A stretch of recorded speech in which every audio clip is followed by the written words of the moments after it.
I want to talk about Father Lewis, the young priest who died of joy, because we have to relate that to the crisis in the church today. Father Lewis, who was a young 38-year-old Jesuit priest, on his third visit to Garabandal, he saw the Blessed Mother. He witnessed the great miracle, or at least part of it, that we're waiting for. And he died on his way home of total joy, total joy. Our Blessed Mother had told him, "You will soon be with me." His last words were, "This is the happiest day of my life. What a sweet and lovely mother we have in heaven." Oh, yeah. You know his body is going to be found incorrupt on the day after the miracle. He is now in Loyola in a tomb, in there with another priest. Where? In Loyola, Spain. Okay. But what I want to say is, why was he singled out? Why did the Blessed Mother single out this priest? She loved it when all the priests came there. I mean, she'd give them girls messages for him. The first day I went up to the mountains, my brother Luis with me. For him was, I think, the second time, but for me was the first. At one moment, Loli and Jacinta, in the little area of the pines, they enter in ecstasies. I was looking at them, transformed the face, very beautified, and as a proof, I ask inside of me, if that is true, please, that one of the girls come out of the ecstasies. And at that very moment, one of the two came out of the ecstasies. And the other one said, "Why did you go out?" And ask him. And then we didn't hear the answer of the vision. But then I start again asking another proof. If that is true, that this girl enter again in the ecstasies, automatically enter in the ecstasies. So I turned to my brother Luis and I said, "Luis, be careful with what you are thinking, because here the transmission of the things and thoughts is immediately done." And that was my first experience of things that impressed me, of course, in this area. The first time I went up. After that, I stayed there for weeks, several weeks, and I saw a lot of many other things, but I have not much time now to explain them. They are written in the books. Our Lady showed special care and attention to every priest who came to the village. The only one to see the future miracle was a priest. The girls were told by Our Lady, "A priest is more important than an angel." The children were told if they meet a priest and an angel, they were to greet the priest first. The children were given the ability to recognize priests who came to the village in ordinary clothing. Nearly every time the Virgin appeared to them, the children were told to pray for holy priests. They had the ability to know when a visiting priest was in serious sin, and this was so that they would make more sacrifices for them. Marie Lolly was told by our Blessed Mother that she would suffer much in her life, and to offer the suffering to God as a sacrifice for priests.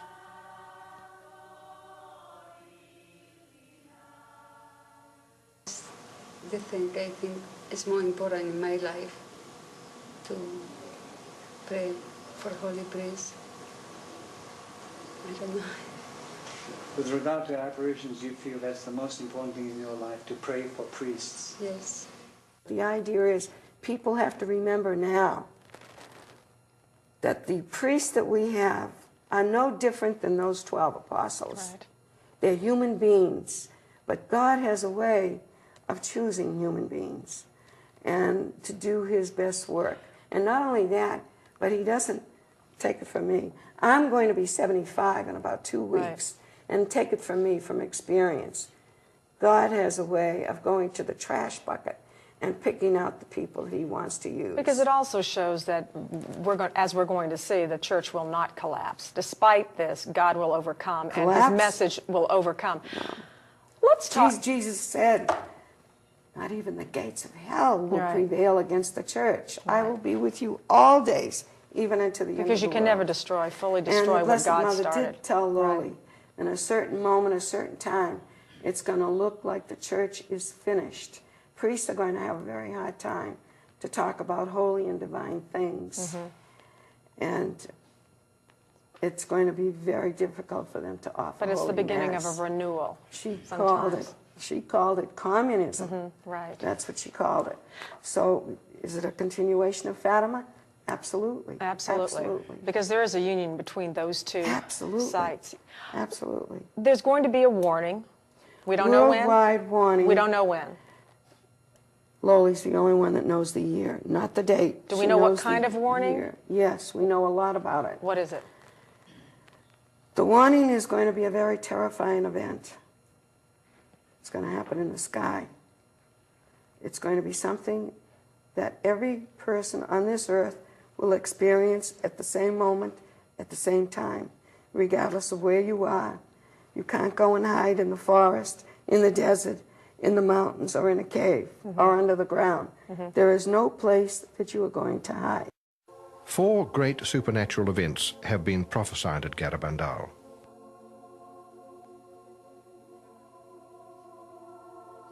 The first will be a worldwide warning from God to be seen and then felt interiorly by everyone on earth. At that moment, we will see the wrong we have done and the good we have failed to do. The warning will be sent to purify us and to correct the conscience of the world. Everyone will recognize it as coming from God. It will prepare us for a great miracle. The visionary Conchita knows the date and will announce it 8 days in advance. It'll be on the feast of a martyred saint of the Eucharist, not on a feast day of Our Lady, and will coincide with an important event in the church. You know, I have had really the impression of the warning. When I try to explain the warning of Conchita, Conchita says the warning, you prefer to be dead than to see the warning. And during this time, I prefer maybe like to be dead, you know. And I think the great problem of the warning for all people, subtly, all the people in the world will see it can lose God, lose the sense of the life, you know. Alors, it's it's a problem of humanity. We are going to see the state of our soul the way God sees it. That's going to be pretty frightening. But also, it'll be something that we're going to see in the sky. It's going to be like the collision of 2 stars that do not fall down. And then there will be a miracle. Only Conchita knows that date. She will announce it 8 days before it happens. It's going to happen in Garabandal, at the place of the pine, not in the place of the pine grove, up over it. All those either in the village or on the surrounding mountainside will see the miracle by looking up over the 9 pine trees on the hill above the village. The sick who are present will be cured.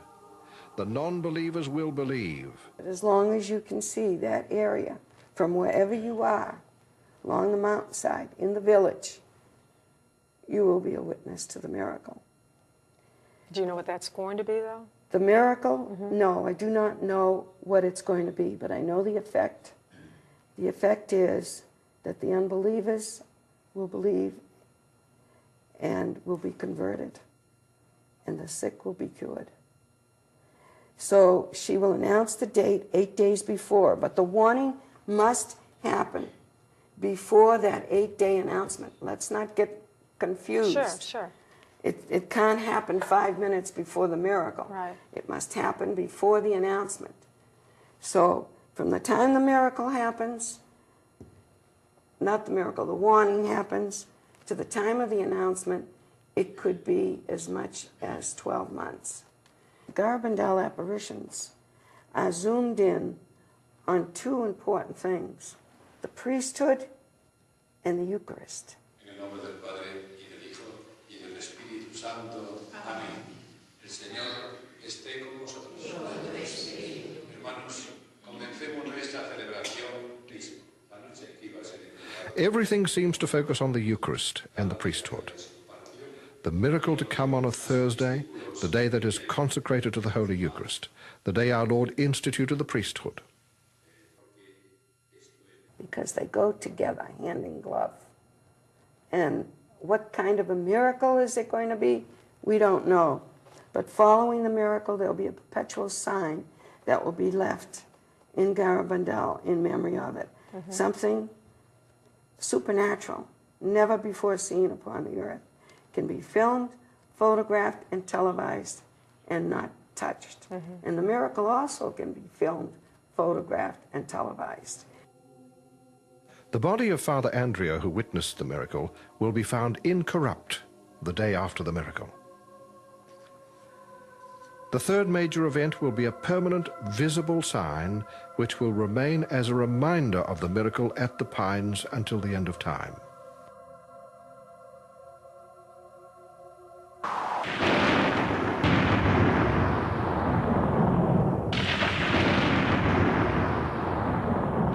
The fourth major event is conditional. If mankind does not fulfill the Blessed Mother's messages, then God will send a chastisement on the world.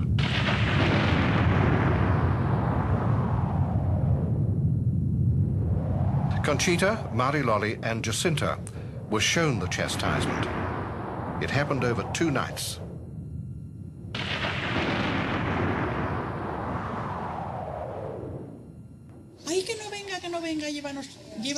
They started screaming. Their hands were raised in the air, saying, "Please, don't let it come. Don't let it come. Take the children first. Give the people time to confess."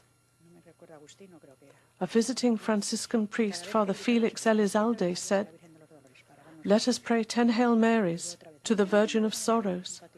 The minute we started praying, the screaming stopped, and the girls were saying, "Let it not come." We were frightened that night. We didn't sleep.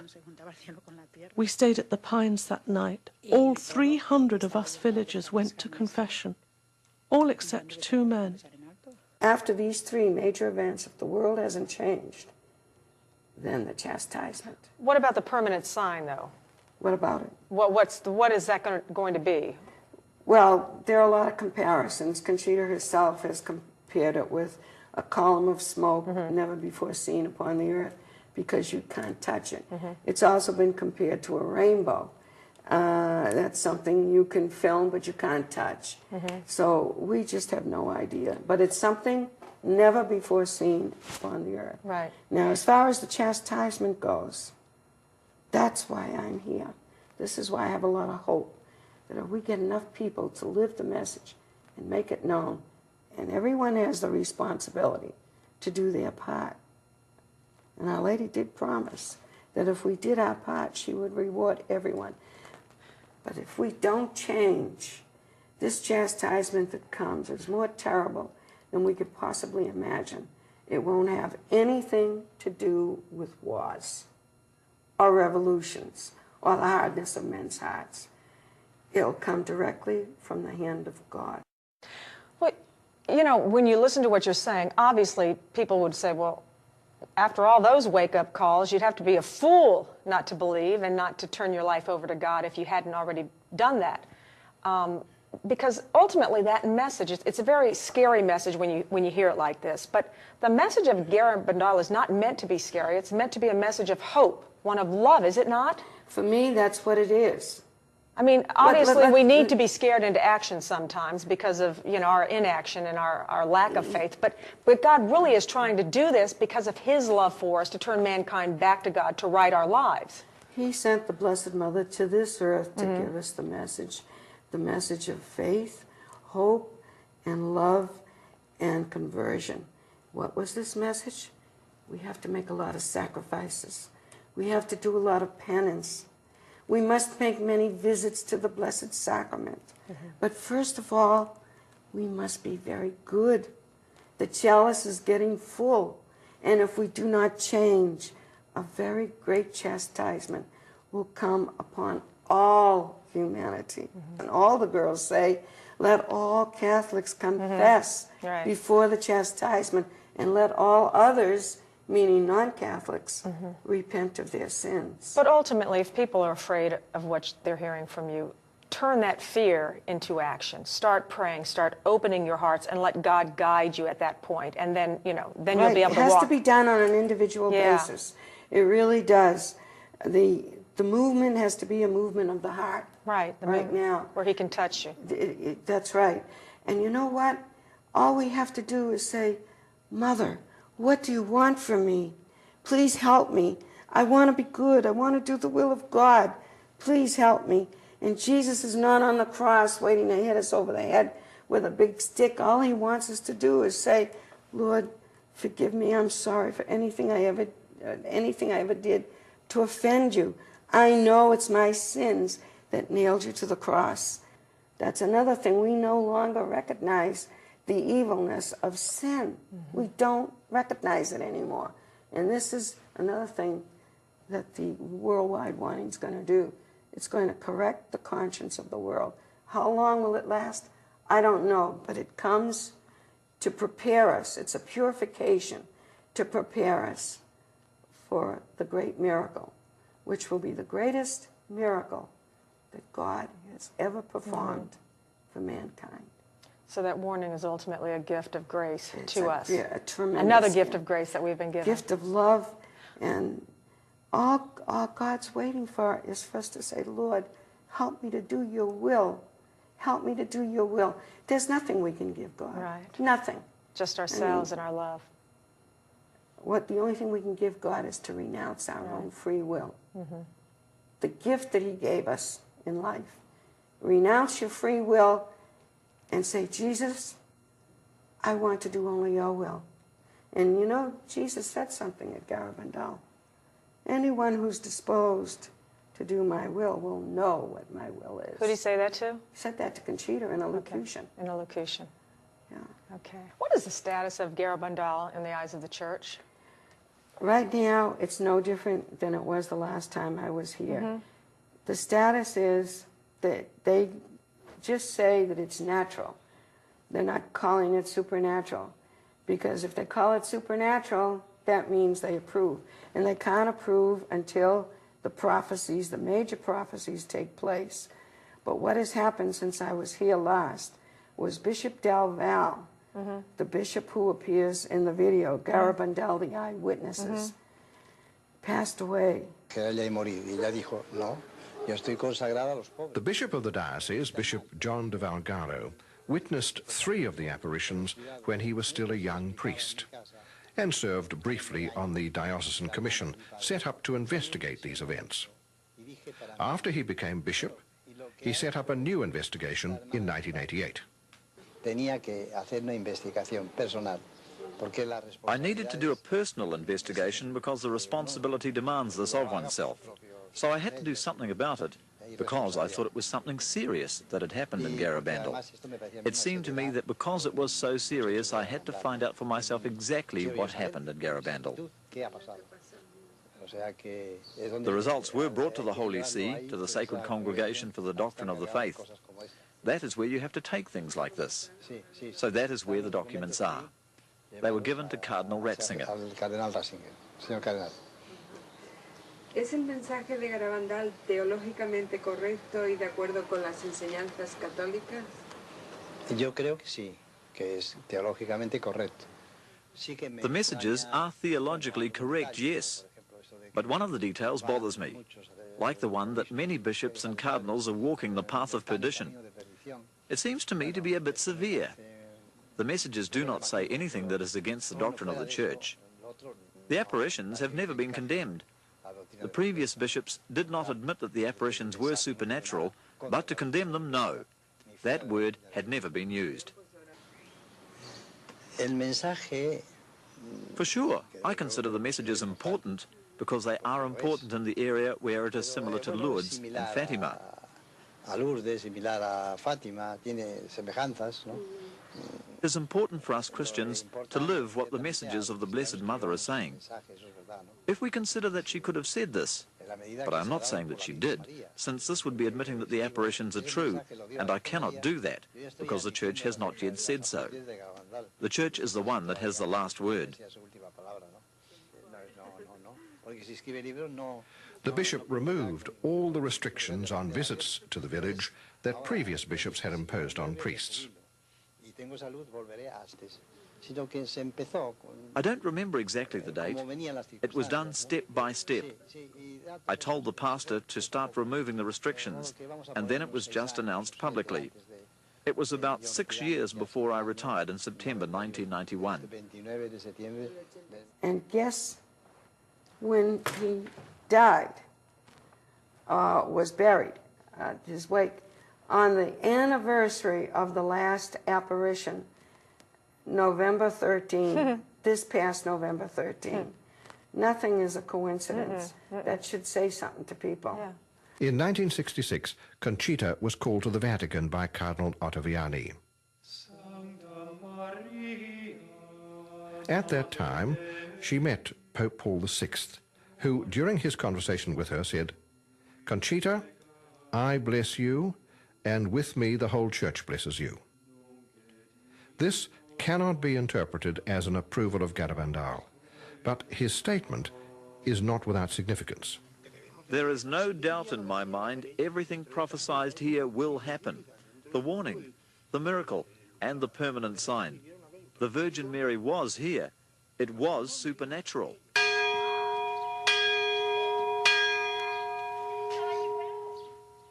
One day the church bell tolled.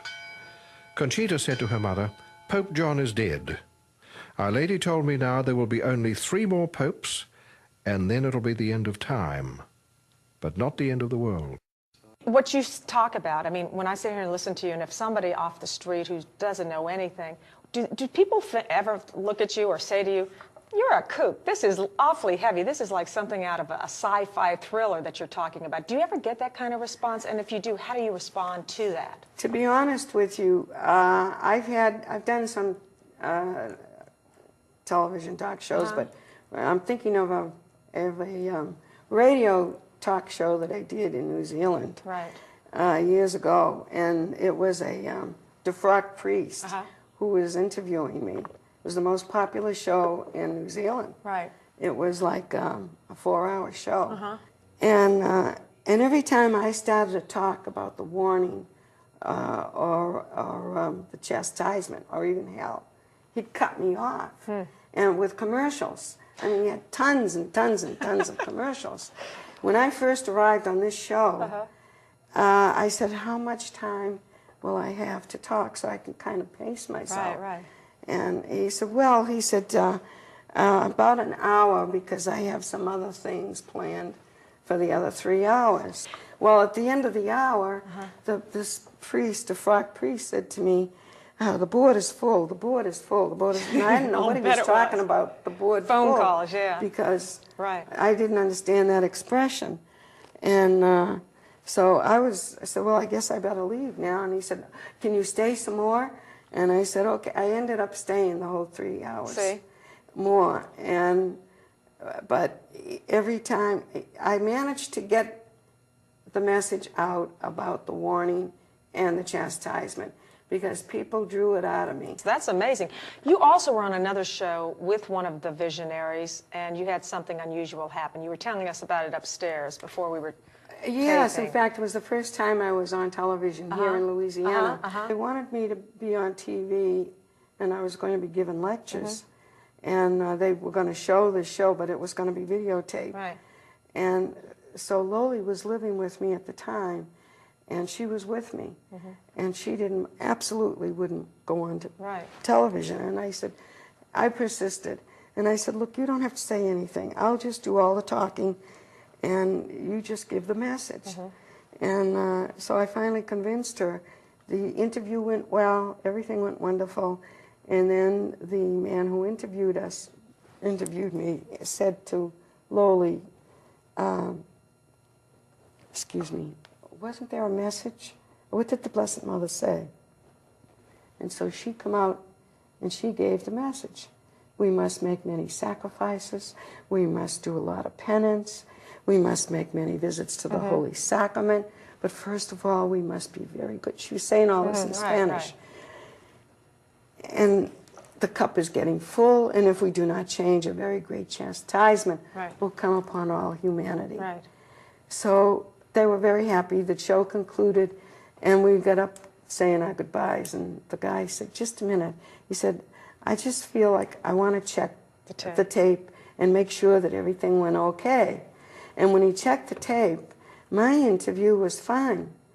But when she spoke, nothing. They could see her, but they couldn't hear her. And he said, do you mind very much if we do this again, just this part? So we did. But this time, when he asked her that question, wasn't there a message? What did the Blessed Mother say? She started out with, the Blessed Mother said. And she didn't do that the first time. She didn't do that the first time, and I wasn't aware of this until we got outside. But this one, the tape was perfect. She told me, and this one was perfect. Let me ask you, what was it like living with her, having her live with you? Like she was my daughter. Did you feel a special presence there, or? I told her in the first place, in the beginning, you know, I'm saying things I don't normally tell people. Yeah. I don't know how that slipped out, but anyway, when she came to live with me in 1972, I said, you're not coming here as a visionary, you're coming as a daughter. Right. And you're going to be treated just like if you were my own daughter, not like a visionary. Are you a nice mom? I was a nice mom up until a certain point when she broke the rule, went out on a date, and she came home 45 minutes late. Oh, gosh. This is what the guy she married. That's good to know. She had a deadline. What'd you do? What she did, they went to a play. Yeah. And some reason or another, neither one of them liked this play, and they sat through it because the tickets were so expensive. Right, right. And by the time they got out, because it was kind of far from where I lived, he brought her home 45 minutes late. I was so angry. Oof. Oh, I was scared because she had a deadline. She had to be in the house at a certain time. What did you do to her? What did I do? The first thing I did was him. I said to him, because he used to come only on weekends. Yeah. And how old were they at the time? She was, and they were in their 20s. Okay, okay. Early 20s. Oh, so they were young adults. But anyway, he only used to come on weekends, pick her up 7 o'clock in the morning, and then bring her home. I forget what the deadline was, if it was midnight, I think probably. You know, like Cinderella. Yeah. And I felt he was a very, very good boy, young man. I really did. Well, when she didn't come home, like he always used to bring her home on time, I was worried. I sent my husband out looking around. I didn't know where to look, maybe fast food places or something. And finally, when they came in, you know, I'm not a person that gets angry very easily or upset. I think I'm a patient person. And when he brought her to the door, the first thing I said, because the next day he was supposed to come and get her again, was Sunday. I said, don't bother to show up here tomorrow. She's grounded. I don't want to see your face. I told him that. And after I shut the door, she started crying. I didn't want to hear any excuses. I said, you could have called me up if you were going to be late. You could have let me know so I wouldn't be worried. After all, yes, you're in a strange country. You don't even speak English. And you know, she's crying and crying and crying. She must have cried herself to sleep. And the next morning, he didn't come and get her. But I forgot that the following day was a holiday, Monday. And so sure enough, he showed up on the holiday, 7 o'clock in the morning. What did he say to you? He was okay, but by that time I had cooled off. Right. I understood that, after I heard her story, But the next day, when I sat her down, I said, we're not going to have any of this. And I said, not at all. And these are the rules. She was, what, 20, something like that, 22, something like that. These are the rules here. Boy. And, oh, yeah. That's absolutely, I mean, that's the way it was with my own son. She was very special to me. Yeah. And she did do things that showed me what a humble person this girl was. So she was a great role model for you as well. She was. She said a lot of things that I knew how to be inspired and touched by God, and in the way that she said it, and yet her values were so wonderful. And that was a great gift for you then to have her there. It was a great gift. Oh, it was an enormous gift, and I try to figure out how come me and all this, but I really think it was because the Blessed Mother knew I wasn't going to treat her like a visionary. Yeah. You know, that I was just going to treat her like a normal person. Like a mother would. Yeah. That's great. And she married this guy. She was the well, only that's guy good. That's the good news. in this country that she ever went out with. Oh, okay. And he was just nuts about her. He's still nuts about her. And he is, let me tell you, Mary, though, he's the saint of the family. Oh, I bet, having to deal with all that. He's the saint of the family. I was showing you my Garabandal necklace that my friend Noreen Von Swell gave me, but you have an unusual one on as well that looks like a rosary. This is Mary Lowley's first communion rosary beads that were kissed by the Blessed Mother. And at all my lectures, everyone has an opportunity to kiss the rosary. Our Blessed Mother promised, with the things that she kissed, that all those who wear them with faith and confidence will do their purgatory on earth, the purgatory they would do ordinarily after death. Well, lucky you. Yeah, I'd rather do it here than someplace else. When I die, I want to go straight up. Yeah. But she also made another promise that Jesus will do great miracles, wonders, and prodigies by means of her kiss. People would often place holy objects, such as rosaries, scapulars, medals, and wedding rings on a table. The girls would then offer these to Our Lady for her to kiss.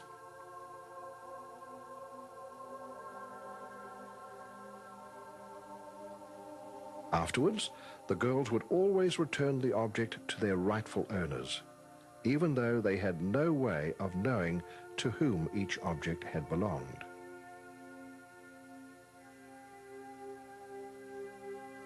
The Virgin told the children, "Through my kiss on these objects, my son will perform miracles, wonders, and prodigies."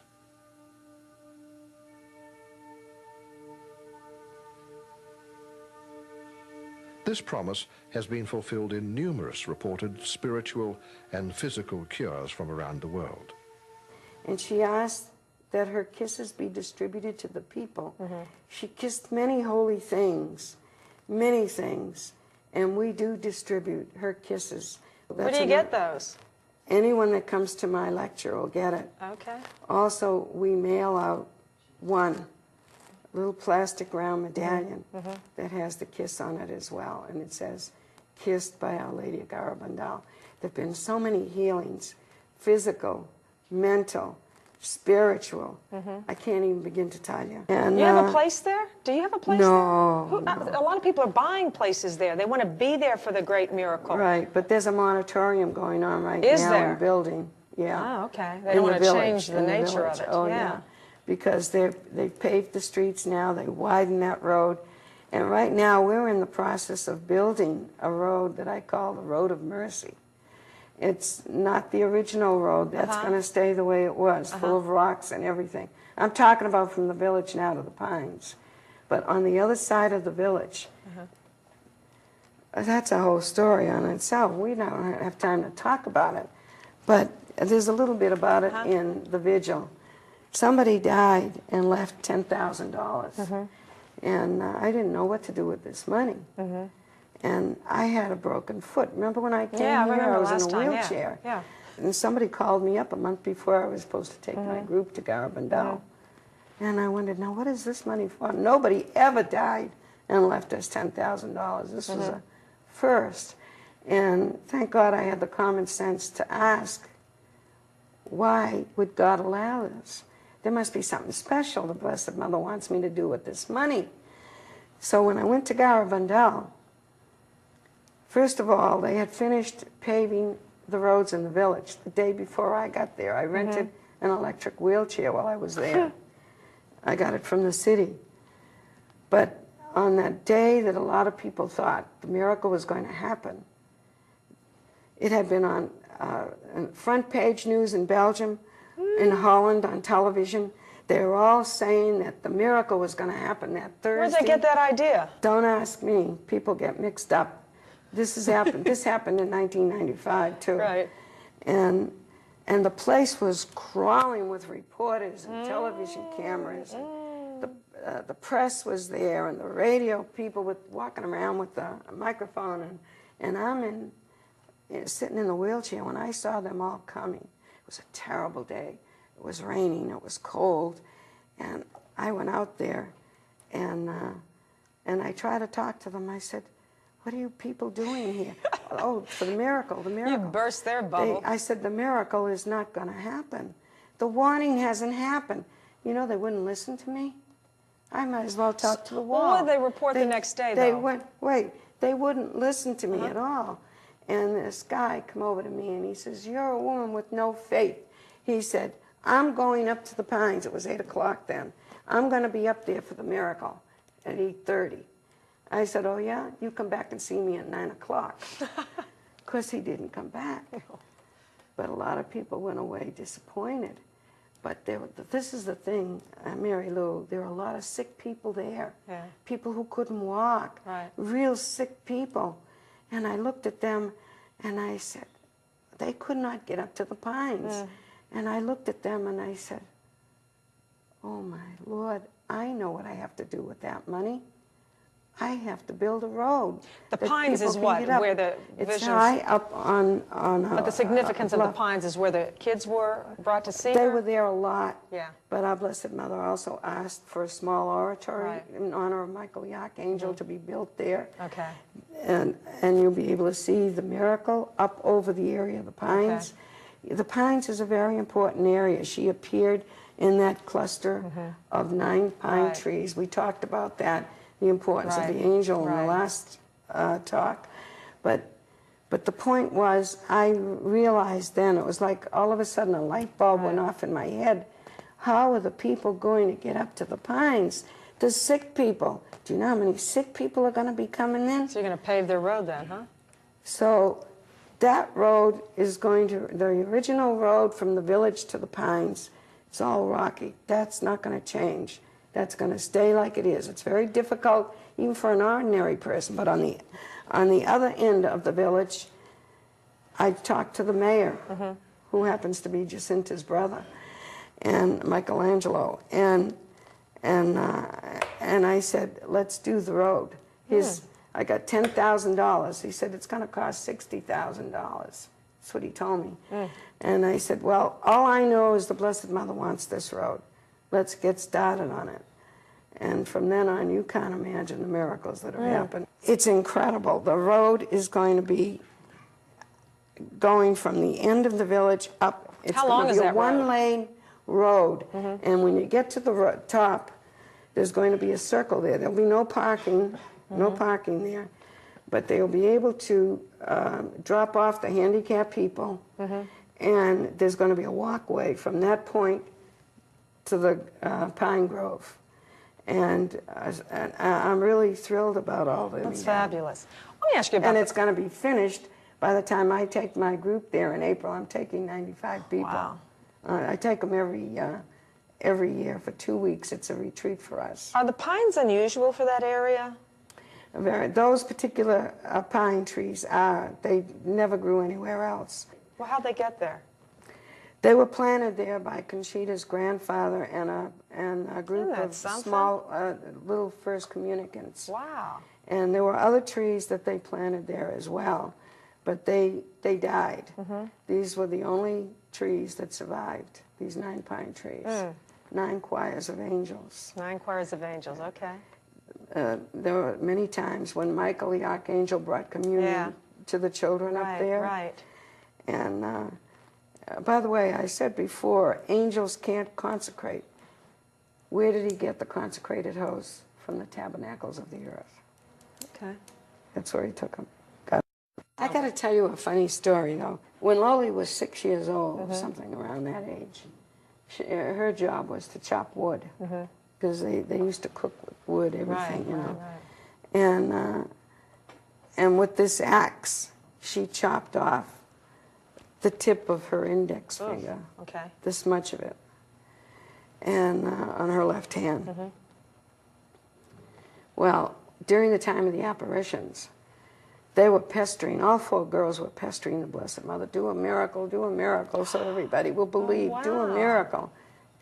And the Blessed Mother promised that there would be a miracle in time. And so Loli is holding up her finger. I know what you can do for a miracle. Give me back my finger, and then everybody will see that it was a miracle. Which was really very amusing. But to a 12-year-old girl who's saying something like this, there were a lot of tender moments during the time of the apparitions. Mercedes Salisax, a writer of Barcelona, was distressed by the death of her 21-year-old son Michael in a car accident. She went to the village in the hope of finding some explanation and comfort. Because he was a very good person, he was used to communion every day, and he was extraordinary, very, very, very religious. He had his scapulary. Of course, he was a very good boy. But still, I wanted to know where he was. I didn't know why. I want to know. And when they told me about Garabandal, I went there just to ask what happened to my son. Mercedes arrived at Garabandal on Holy Thursday night and asked Marie, Loli and Jacinta to ask the Virgin where her son was. On Good Friday and Holy Saturday, the girls completely ignored her. She was becoming desperate. And this Saturday night, we were praying the rosary, the whole village, during the village, through the village. We were praying. And it was more than 1 o'clock in the morning. It was Sunday. And one of the ladies who were with me said to Loli, who was in her side, you know something about this poor lady that is so suffering so much? And she said, yes. And you can tell her, I can tell her on Sunday. But we are in Sunday. She said, you're right. So you go and tell her, because she's suffering too much. And I remember that Loli came running from me, and she said to me, the Virgin said that your son is in heaven. So I took Loli, I embraced her, and I was the most happy girl person in the world. Because, and then we finished the rosary together. And I asked her, I don't remember if I asked her the same day or the next day, how it happened, and what did you say about me? But I didn't finish the name Miguel. I said, he said, oh, the Virgin said that Miguel is in heaven. And she said, she promised me so. And I said, and how do you know her name is Miguel? Because the Virgin told me. And why did she tell you? Because I asked her, who is Miguel? And she said, the son of this lady. The Blessed Mother let them hold the baby Jesus in their arms. They'd pass him from one to the other. And when the priests asked them, well, what did he feel like? They expected the children to say, well, he felt like my baby brother. Right. But they didn't say that. Well, there was no weight to him at all. Light is there, yeah. There was no weight to him at all. And then the Blessed Mother starts kissing them on the cheek. I mean, this is a mother who, she's very fearful for us. I guess she didn't get her finger back, though. No, she didn't get her finger back. She didn't. But let me tell you another thing. There was a woman from the city that went there. She had had a baby. The baby was only a few months old, baby boy. But the baby was born with some kind of a problem with his eyes. And he would never really see properly. and and she came to the village with this baby, and she kept asking Loli, ask the Blessed Mother if they'd cure my son, the baby. And when Loli went into ecstasy, believe it or not, she took the baby from the mother's arms and held the baby up to the Blessed Mother with the sweetest look and says, cure this baby, cure this baby. And then she returns the baby to the woman. Of course, Loli's not aware of people or anything. Right. She's really not aware, even she's only doing what the Blessed Mother tells her to, told her to do. And right after the ecstasy, the woman wanted to know, what did the Blessed Mother say?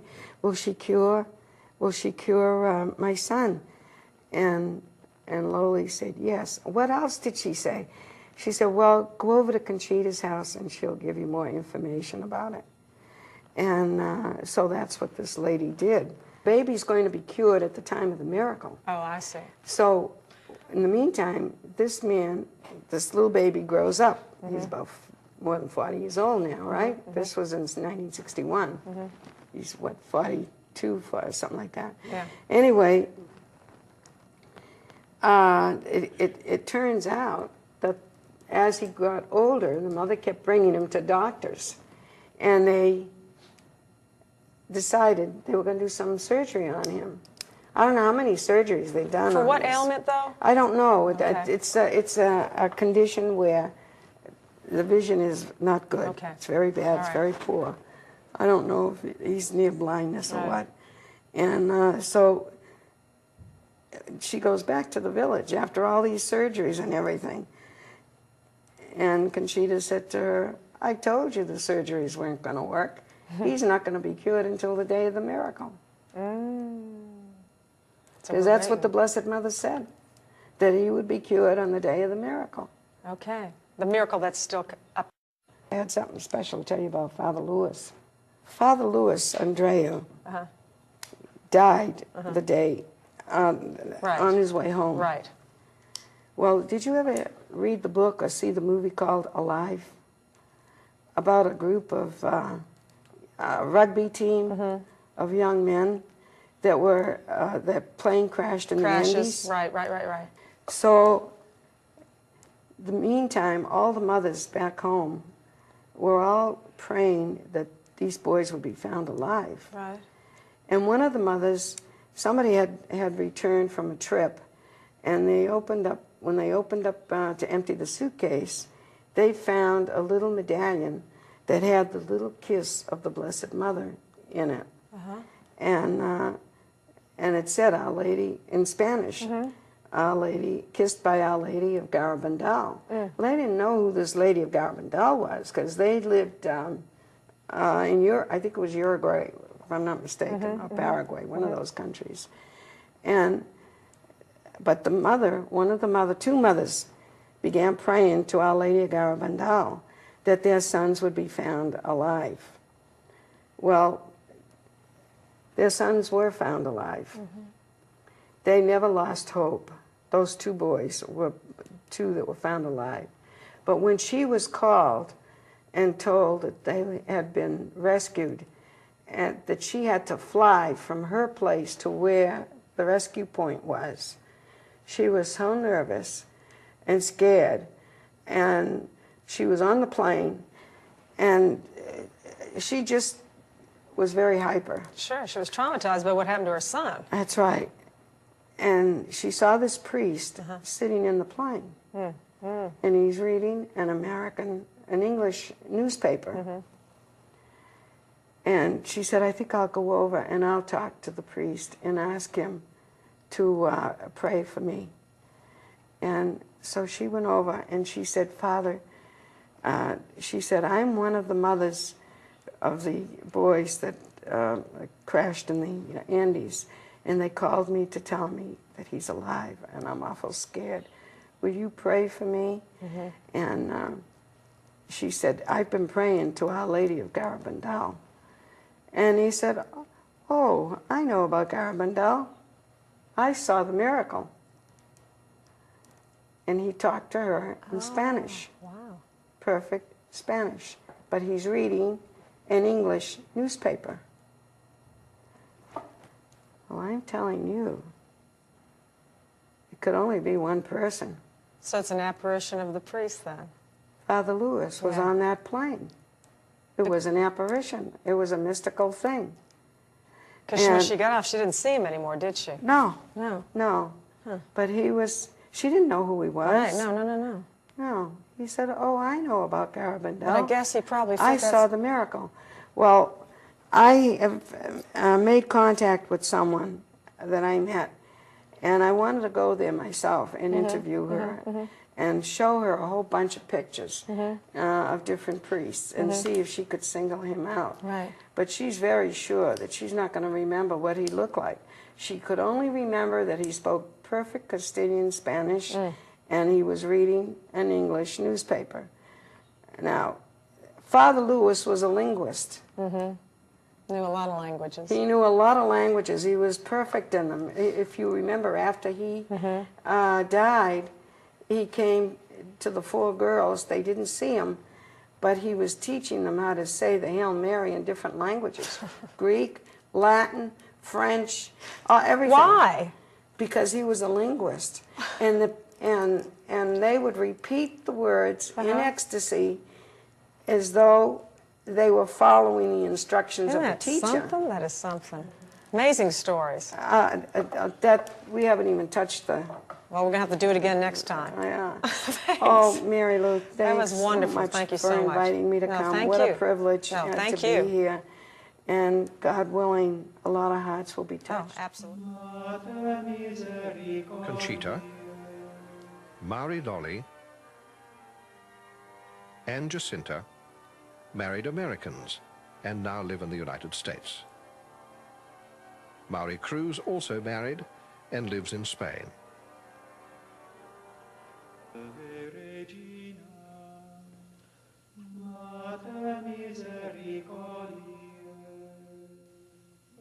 On September the 12th, 1962, Mari Cruz had her last ecstasy, and in January of 1963, the visions also ended for Mari Lolly and Jacinta.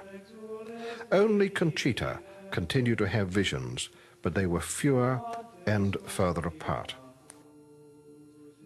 The last apparition was on the 13th of November 1965.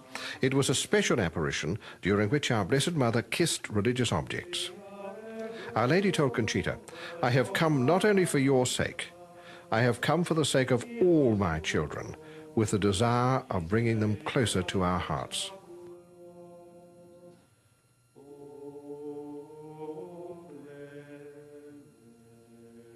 And afterwards she added, "Conchita, why don't you go often to visit my son in the Most Blessed Sacrament? Do not let yourself get carried away by laziness and not go and visit him who is waiting for you day and night."